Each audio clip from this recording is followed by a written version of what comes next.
Hello friends, welcome back to my channel. तो आज के वीडियो में हम अंग्रेज़ी के कुछ ऐसे शब्द पढ़ेंगे जिनका इस्तेमाल हम एवरीडे यूज़ करते हैं। मतलब ऐसे वोकैबुलरी वर्ड्स जिनका हम इस्तेमाल एवरीडे यूज़ करते हैं। डेली यूज़ इंग्लिश सेंटेंस जो हम रोज़मर्रा की ज़िंदगी में यूज़ करते हैं। तो चलिए, आज का जो क्लास है वो तीसरा क्लास है। आप अगर फर्स्ट सेकेंड क्लास नहीं देखे तो आप वो भी देख लीजिए। अगर आपको लिंक चाहिए तो आपको डिस्क्रिप्शन बॉक्स में मिल जाएगी। तो वीडियो के अंत तक बने रहिएगा। तो चलिए वीडियो को स्टार्ट करते हैं। सबसे पहले जो हमारा शब्द है वो है अडॉप्ट। अडॉप्ट का अर्थ होता है अनुकूल करना, रूपांतरित करना, मेल बिठाना। तो देखिए, इंग्लिश के और भी ऐसे वर्ड्स हैं जिनका इस्तेमाल आप कर सकते हैं, जैसे कि है modify, make suitable, adjust and alter. इनका भी इस्तेमाल आप कर सकते हैं। अर्थ हिंदी में सेम होता है। तो चलिए इस्तेमाल देखते हैं। देखो, यह पुस्तक बच्चों के लिए अनुकूलित है। This book is adopted for children. This book is adopted for children. यह पुस्तक बच्चों के लिए अनुकूलित है। तो चलिए, अगला शब्द है हमारा एड्रेस। एड्रेस का मतलब होता है पता, सरनामा या भाषण। ये तो आप सबको पता है। एड्रेस मतलब किसी चीज़ के लिए address, what is your address.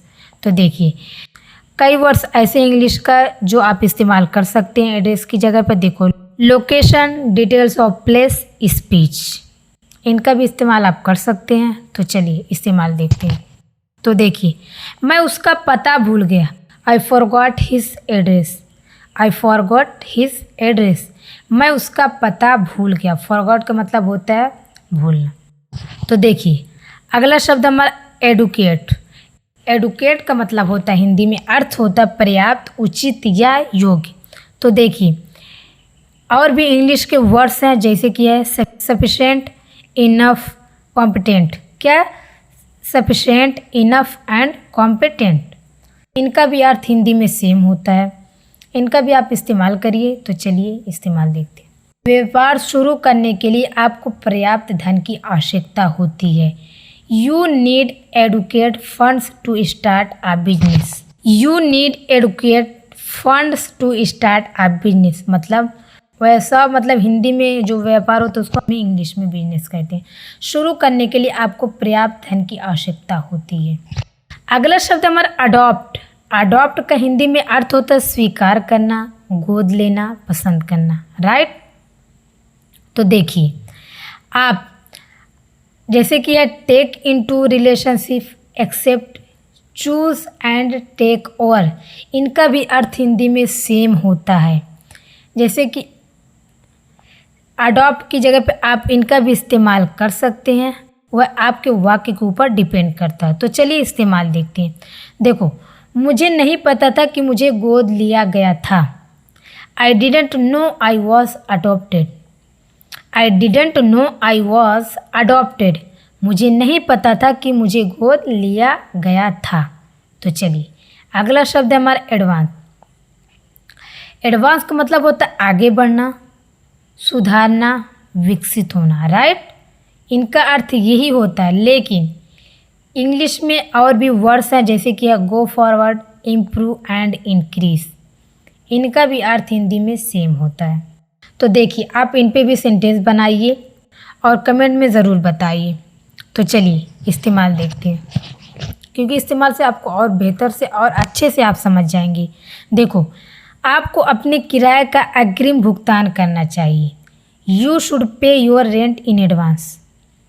You should pay your rent in advance. तो इसमें देखो, मैंने भुगतान के बारे में बात करी। किसके बारे में बात करें? भुगतान के बारे में बात करें। आपको मुझे पहले ही बता देना चाहिए था। तो देखिए, अभी एडवांस का, दोनों का एडवांस का अर्थ सेम है, लेकिन तो देखिए सिचुएशन के हिसाब से अलग अलग जगह पर यूज़ किया गया है।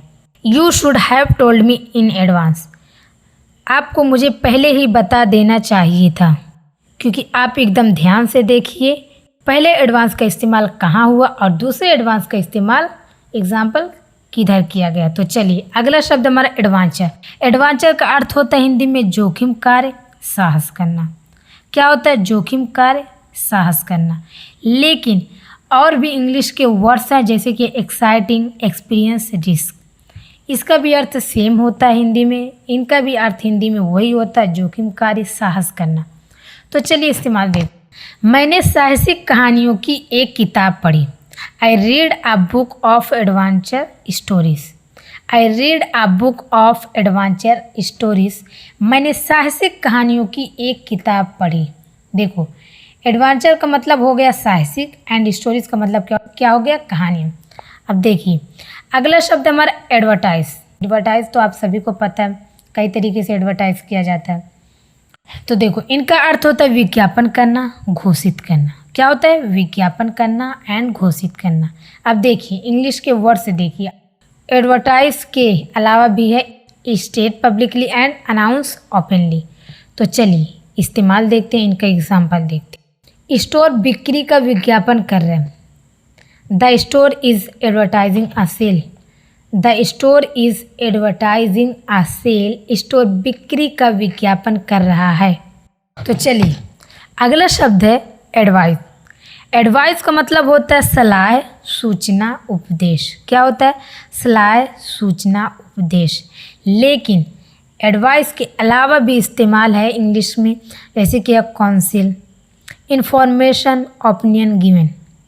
क्या है, काउंसिल, इंफॉर्मेशन, ओपिनियन गिवन। देखो आप स्क्रीन पे देख रहे हैं ना कि मतलब क्या है, आप खुद समझिए कि क्या मैं बोल रही हूँ।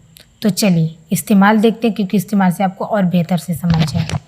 संभावना है कि वह उसकी सलाह मानने से इनकार कर देगी क्योंकि वह उसे पसंद नहीं करती है। राइट, तो अब ये देखिए इसका इंग्लिश में अनुवाद देखिए। She is likely to refuse to follow his advice because she does not like him. क्या बोली इंग्लिश में, she is likely to refuse. Refuse का मतलब होता है मना करना। To follow his advice because she does not like him. संभावना है कि वह उसकी सलाह मानने से इनकार कर देगी क्योंकि वह उसे पसंद नहीं करती है। तो देखिए एडवाइस का दूसरा इस्तेमाल देखिए, इनका भी अर्थ होता है हिंदी में सलाह देना, सूचना देना, राय देना, समझाना। लेकिन इंग्लिश में जो वर्ड्स लिखा जैसे ADVIAC है, उधर हम लोग क्या पढ़े, ADVICE पढ़े। तो देखिए सिर्फ एस का डिफरेंस है लेकिन अर्थ सेम है। देखो एडवाइस के अलावा भी आप इस्तेमाल कर सकते हैं, जैसे कि है इन्फॉर्म, रिकमेंड, गिव एडवाइस। तो देखिए इस्तेमाल देखिए, उसने उसे अपने पैसे बचाने की सलाह दी। She advised him save his money. Money मतलब क्या होता है, पैसा, एंड एडवाइस मतलब क्या होता है, सलाह। और सेव का मतलब क्या होता है, बचाना। She advised him save his money मतलब उसने उसे अपने पैसे बचाने की सलाह दी। तो देखिए यहाँ पे क्या है, एस है, वहाँ पे क्या है, सी है। अब देखो अगला शब्द हमारा इफेक्ट। इफेक्ट का मतलब होता है प्रभावित करना, ढोंग करना, शौक बनना। क्या होता है, प्रभावित करना, ढोंग करना एंड शौक बनना। राइट, अब देखिए इफेक्ट के बाद भी इंग्लिश में जो वर्ड्स हैं वह क्या, सेट अपन है, मूव है, टच है, प्रिटेंड है। प्रिटेंड का मतलब होता है बहाना बनाना, ढोंग करना, वही हुआ। तो चलिए इस्तेमाल देखिए, दर्शकों को गहरा प्रभावित किया गया था। The audience was deeply affected. The audience was deeply affected. दर्शकों को गहरा प्रभावित किया गया था। डीप का मतलब होता है गहरा और इफेक्ट का मतलब क्या होता है, प्रभावित करना।